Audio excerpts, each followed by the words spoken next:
Right, so today I'm going to show you what I am doing with this rather butchered NES console. So I've taken it apart as much as I can to get the 72-pin connector out. So I've taken the cartridge thingy there out of it, and then the cover for everything I took off as well.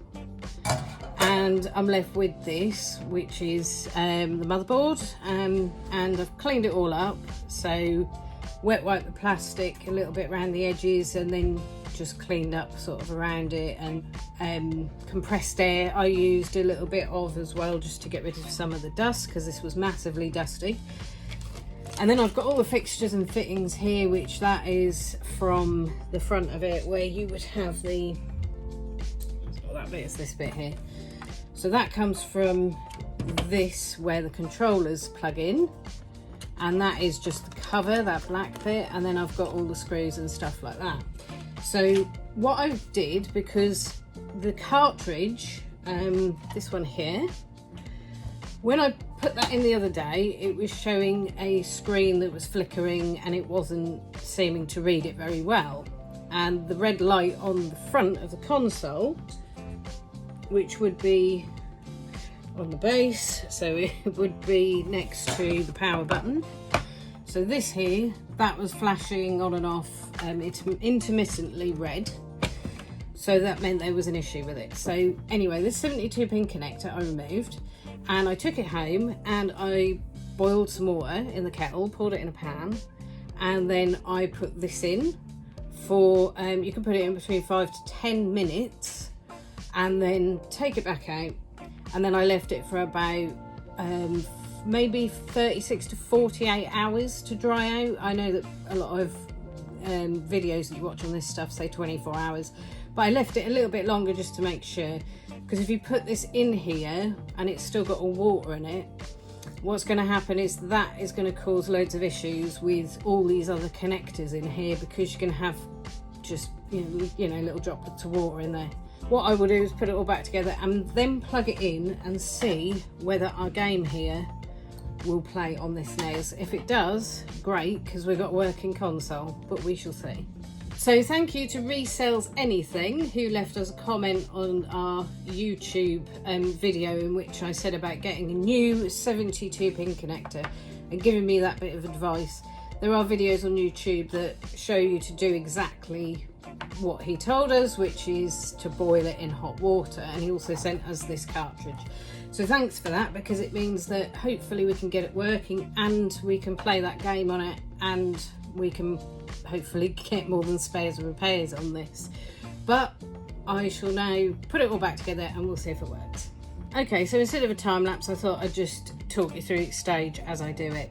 So basically I've put the cartridge slot back on, and we have here, because that just works like that basically.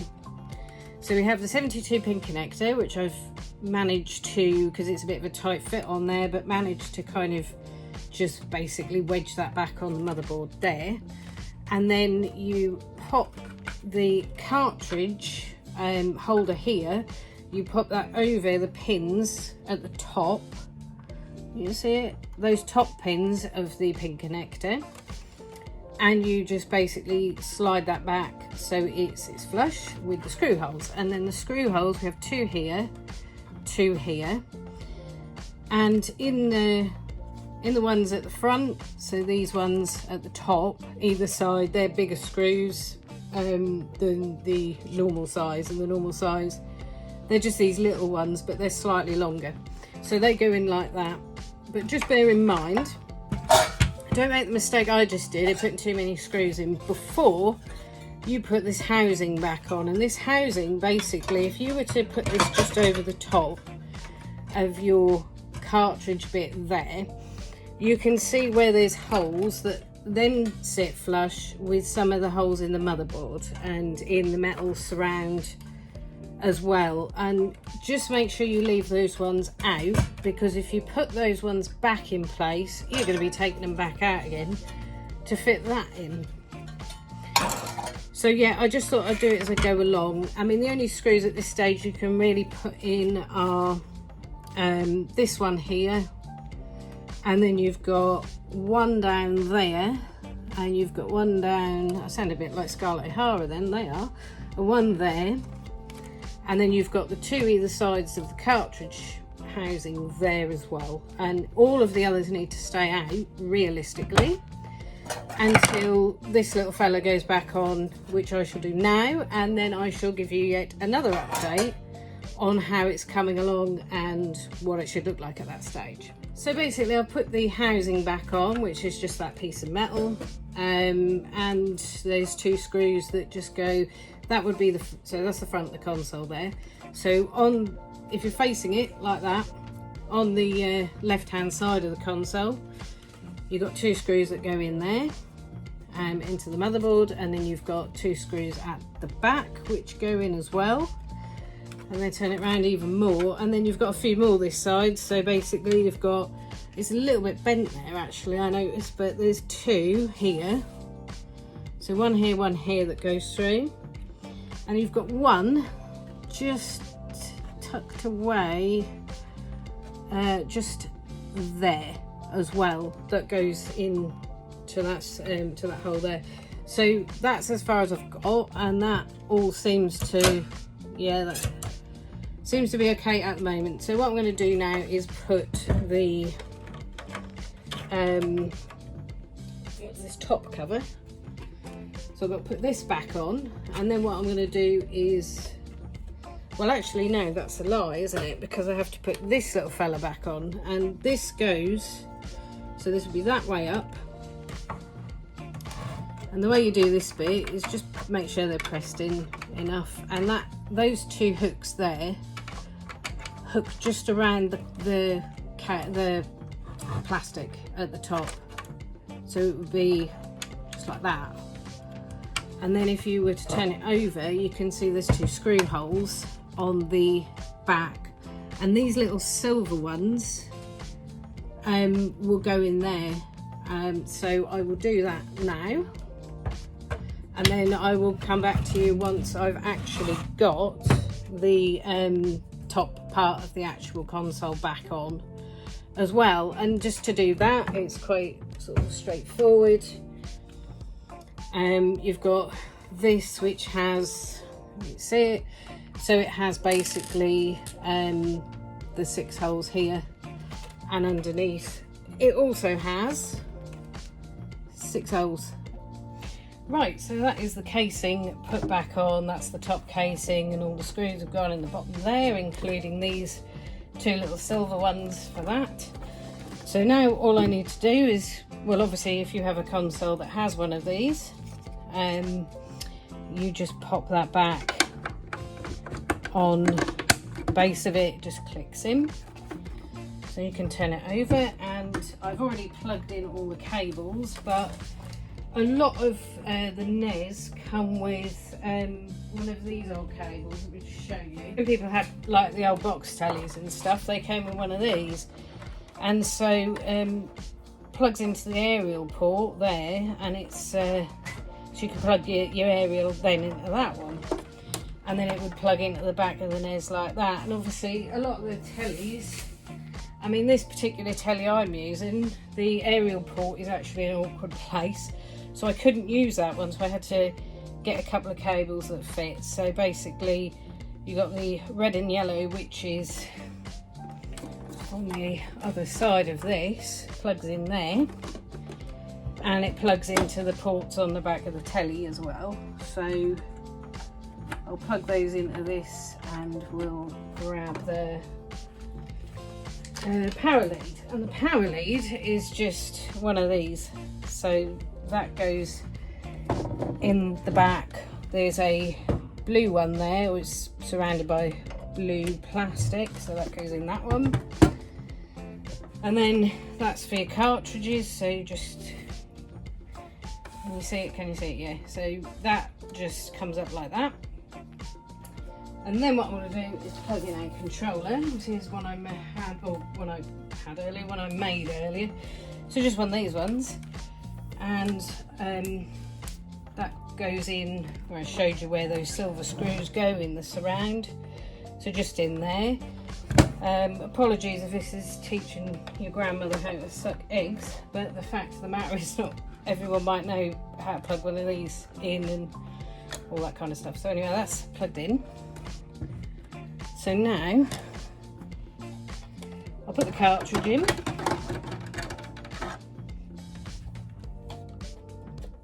There we go.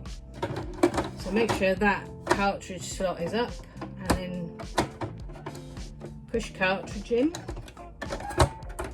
and just push it down in there, and then press the power button, and it comes on. But what does it do?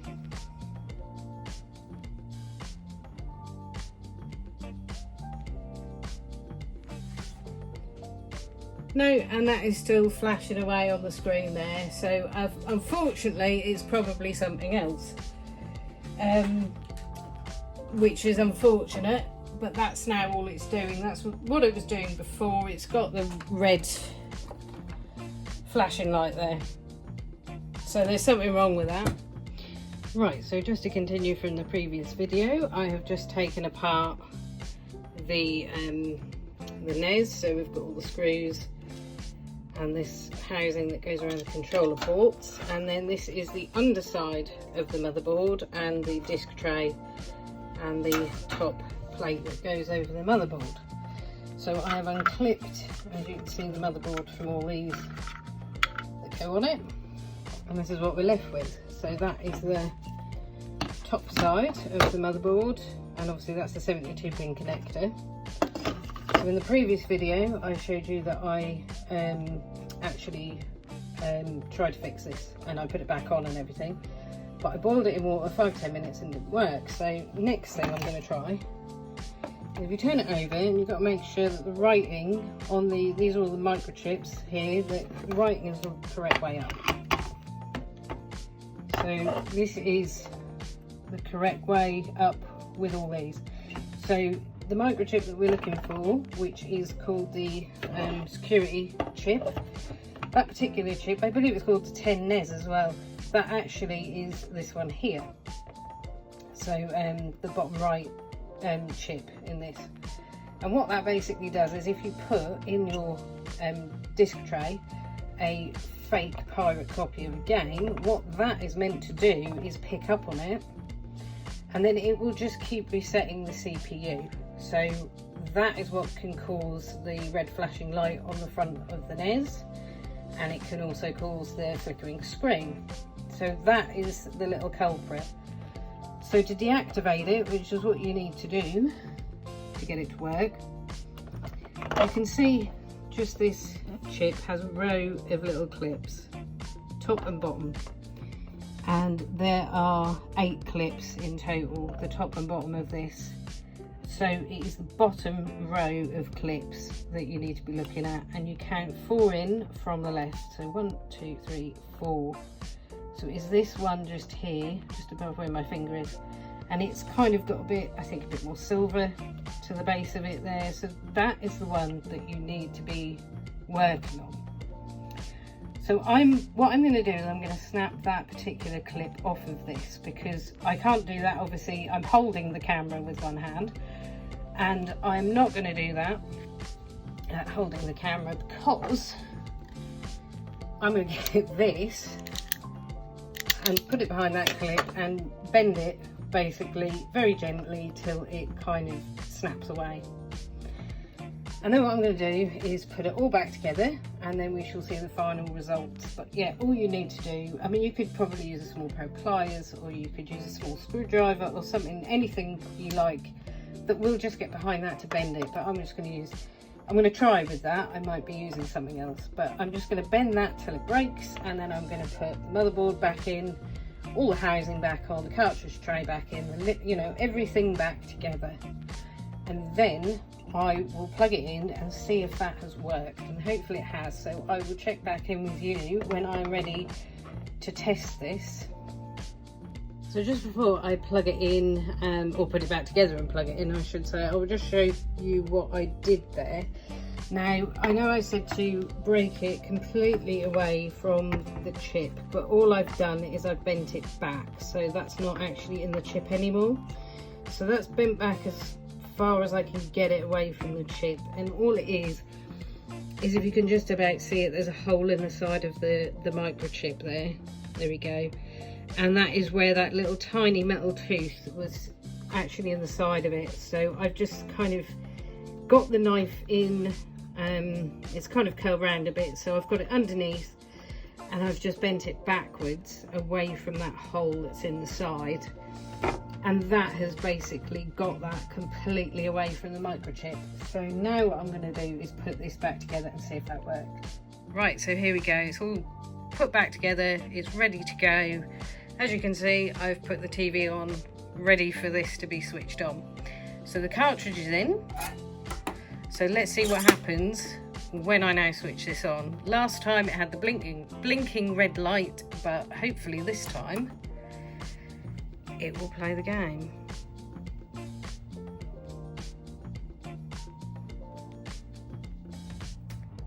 And it stays on. But it doesn't seem to want to know. So this would be an indication that perhaps there's a little bit more going on inside this than just, but that obviously was a CPU problem.